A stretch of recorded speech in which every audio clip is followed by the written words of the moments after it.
28 Şubat sürecinde karar veren hakimlerimiz, adalet yetkililerimiz şu anda bunların hepsi FETÖ'cü olduğu açık ve aşikar bir şekilde görülmektedir. Birçoğu ya tutuklandı veya ihraç edildi, görevden atıldı. Fakat bunların mağdur ettiği insanlarımız, vatandaşlarımız hala bu mağduriyeti yaşamakta. Kendileri cezaevinde, diğer yakınları bunun mağduriyetini dışarıda, bunun mağduriyetini ve acısını çekmekteler. Bunlar kabul edilecek şeyler değildir. Klasik bir söz var.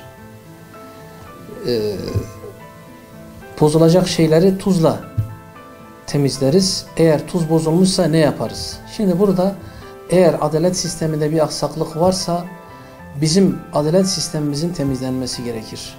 Eğer adalet sistemimiz bozulmuşsa bizim yapacağımız bir şey yoktur burada. Böyle de olduğu zaman, adalet sistemi bozulduğu zaman mağduriyetler söz konusu olacaktır. Bu da hem devletimiz açısından hem hükümetimiz açısından dezavantajlı bir durumdur. Milletin, vatandaşın millete ve adalete bakış açısı değişecektir.